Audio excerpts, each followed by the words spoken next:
hoped this job wouldn't cause him to postpone his start date for the position he'd accepted with Owl Creek PD as lead detective. This case was getting a little personal for him. This was the second time the slasher had struck in Salt Lake City. Fletcher hadn't worked the first case. He'd already been working a homicide, which had taken priority over an assault. So far, the slasher hadn't killed anyone.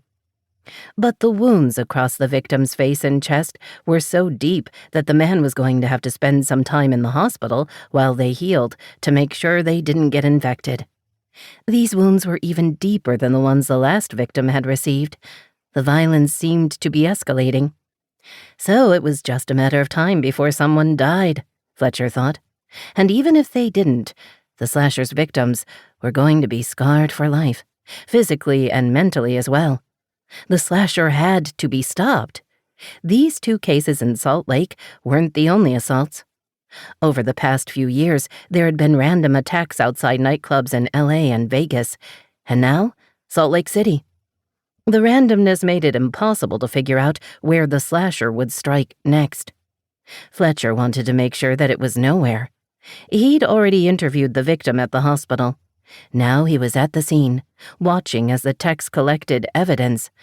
Or at least he hoped they were collecting something that could be used as evidence. Lights had been set up in the alley so that nothing would be missed. The light illuminated the spatters and pools of blood from the attack that had been violent and vicious, and somehow personal. But the victim had no connection with the last one. At least none this victim, Eric Holt, was aware of. Fletcher couldn't find any association to the victims in the other states. What the hell was the motive? Maybe there wasn't one. Was this just some psycho who randomly picked victims to disfigure? "Not much here, Detective Colton," one of the techs said. "Not even footprints. And given the amount of blood, I would have expected to find something." Fletcher pushed a hand through his dark hair, which probably needed a cut, like usual, and sighed. "The victim wasn't able to give us any useful info either. Everything happened so fast, he couldn't even tell if it was a man or a woman who attacked him." The guy had been vague about all the details, but then he was pretty drunk, with a blood alcohol level that was twice the legal limit. That was the one thing all the victims had had in common. They'd been drinking, a lot. This guy had been at his bachelor party. So had one of the other victims. But the others had just been at the club as far as Fletcher knew. He had to find something else, another lead. "I'm going inside to do some interviews," he told the tech. "Let me know if you find any—" His cell rang, and he pulled it out of his jacket pocket. The contact information read Uncle Buck. In the middle of interviews, he would have ignored it, if not for what had happened recently with his sister Ruby, for how close they had come to losing her forever. But that case had been closed, and the deranged guy was locked up.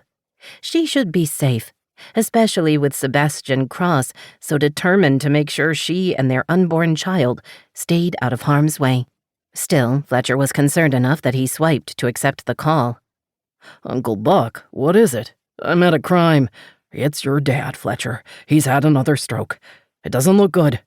He's been life-flighted to Boise Medical. You need to get there as soon as you can."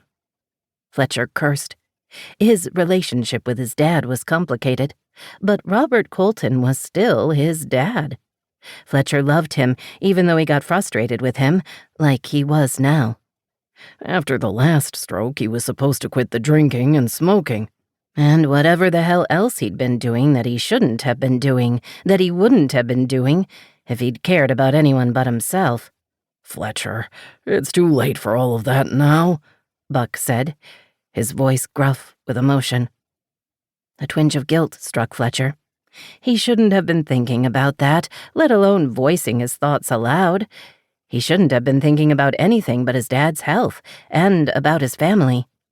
Buck's relationship with his brother hadn't always been the easiest either, but they were brothers. If his dad didn't recover from this stroke like his last one, it wasn't going to be easy for anyone to handle, especially not Fletcher's mother. "I'll be there as soon as I can," Fletcher assured his uncle. He had already turned in his resignation to